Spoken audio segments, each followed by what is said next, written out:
നമസ്തേ.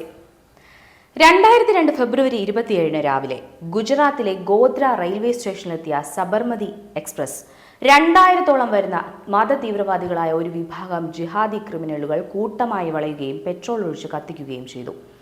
S6 coach പൂർണ്ണമായും കത്തി നശിച്ചു. അഹമ്മദാബാദിൽ നിന്ന് അയോധ്യ ദർശനത്തിന് പോയി മടങ്ങി വന്ന 27 സ്ത്രീകളും 10 കുട്ടികളും അടങ്ങുന്ന 51 കർസേവകരാണ് അന്ന് വെന്തു മരിച്ചത്.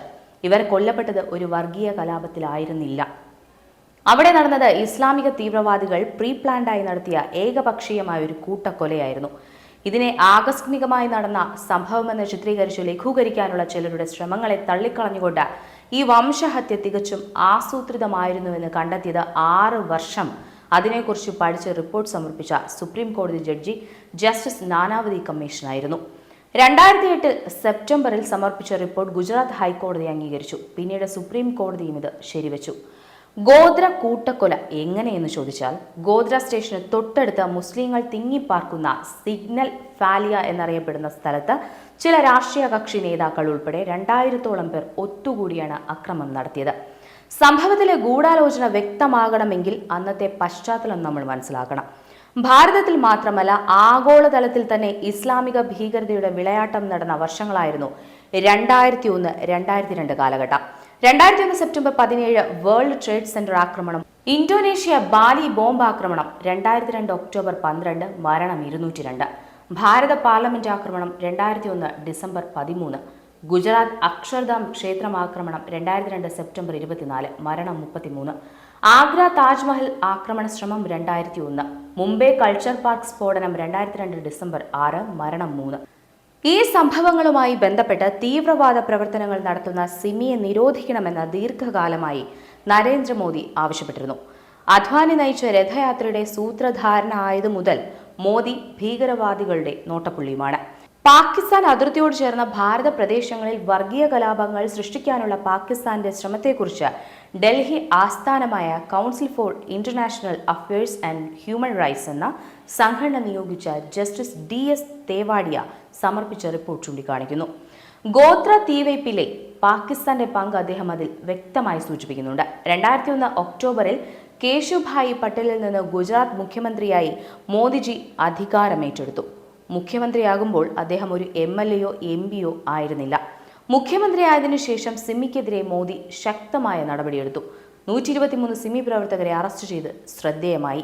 ഗോദ്ര കൂട്ടക്കൊലയുണ്ടാകുന്നതിന് മുൻപായിരുന്നു ഇത്. 2001 ഡിസംബർ 27 ഇതിന്റെ പ്രതികാരം കൂടിയായിരുന്നു കൃത്യം 2 മാസം കഴിഞ്ഞ് ഫെബ്രുവരി 27 ഇസ്ലാമിക വർഗീയവാദികളാൽ നടത്തപ്പെട്ട ഗോദ്ര തീവയ്പ്. ജിഹാദികൾ അക്രമത്തിന് തിരഞ്ഞെടുത്ത ദിവസം, സമയം, വധിക്കപ്പെടാൻ നിശ്ചയിച്ചവർ എന്നിവയിൽ ശ്രദ്ധിക്കുക.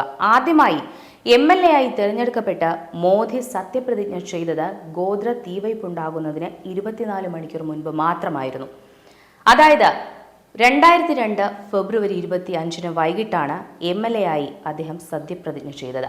വിശ്വ ഹിന്ദു പരിഷത്ത് അയോധ്യയിൽ സംഘടിപ്പിച്ച പൂർണ്ണാഹുതി യജ്ഞത്തിൽ പങ്കെടുത്ത് മടങ്ങിയ ആയിരക്കണക്കിന് തീർത്ഥാടകരെ വധിച്ച് പുതിയ മുഖ്യമന്ത്രിക്ക് സമ്മാനം നൽകാനാണ് ഇസ്ലാമിക തീവ്രവാദികൾ ശ്രമിച്ചത്. 2002 ഫെബ്രുവരി 27 സബർമതി എക്സ്പ്രസിൽ ട്രെയിൻ നമ്പർ 9166 മൊത്തം 18 ബോഗികളിലായി 2000-ലേറെ യാത്രക്കാരുണ്ടായിരുന്നു. ട്രെയിൻ പൂർണ്ണമായി കത്തിക്കുകയായിരുന്നു അക്രമികളുടെ ലക്ഷ്യം. എന്നാൽ തീവണ്ടി 5 മണിക്കൂർ വൈകി രാവിലെ 7:43 ഗോദ്രയിലെത്തിയത്. അതാണ് മരണനിരക്ക് കുറയാൻ കാരണമായത്. കൃത്യമായ ജിഹാദി പ്ലാനിംഗ് ആയിരുന്നു ഇത്. ഓരോരുത്തർ ചെയ്യേണ്ടതെല്ലാം വ്യക്തമായി നേരത്തെ തന്നെ നിശ്ചയിച്ചിരുന്നു. തലേ ദിവസം തന്നെ പമ്പിൽ നിന്ന് 140 ലിറ്റർ പെട്രോൾ അക്രമികൾ ശേഖരിച്ചു. തീവണ്ടി ഗോദ്രയിലെത്തുന്നതിന് മുൻപ് തന്നെ പെട്രോൾ മുക്കിയ തുണിക്കഷ്ണങ്ങൾ തയ്യാറായി. എറിയുവാൻ പാറക്കഷ്ണങ്ങളുമായി അവർ തയ്യാറായി നിന്നു. പ്രദേശത്തെ എയർഫോഴ്സിന്റെ ഉപകരണങ്ങൾ തലേ ദിവസം തന്നെ കേടുവരുത്തിയിരുന്നു. ഗോദ്ര സ്റ്റേഷനിൽ അർദ്ധരാത്രി മുതൽ 2000 പേർ കാത്തിരുന്നുവെന്ന വസ്തുത തന്നെ ഗൂഢാലോചന വ്യക്തമാക്കുന്നതാണ്. 5 മണിക്കൂർ താമസിച്ച് ട്രെയിൻ എത്തിയപ്പോഴും അവർ പിന്തിരിഞ്ഞു പോയില്ല. ട്രെയിൻ പ്ലാറ്റ്ഫോം വിടുമ്പോൾ ആരോ എമർജൻസി ബ്രേക്ക് വലിച്ചു. ട്രെയിൻ സിഗ്നൽ പോയിന്റിൽ നിന്നു. ബ്രേക്ക് പലതവണ വലിച്ചെന്ന് എൻജിൻ ഡ്രൈവർ മൊഴി നൽകിയിരുന്നു. ഉടൻ തന്നെ ജിഹാദി സംഘം ട്രെയിനിന് നേരെ കല്ലെറിഞ്ഞു. 4 കോച്ചുകൾക്ക് തീവച്ചു.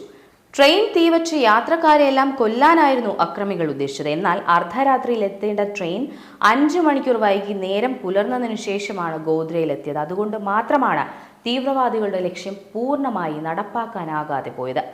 യാത്രക്കാർ ഉറക്കത്തിലായിരുന്നുവെങ്കിൽ എല്ലാവരും കൊല്ലപ്പെടുമായിരുന്നു എന്നതാണ് ഇതിനു പിന്നിലെ വസ്തുത. പകലായതുകൊണ്ട് വേണ്ടവിധം അക്രമം സംഘടിപ്പിക്കാൻ ജിഹാദികൾക്ക് കഴിഞ്ഞില്ല. S6 എന്ന ഒരു കോച്ച് മാത്രമാണ് പൂർണ്ണമായി കത്തിക്കാനായത്.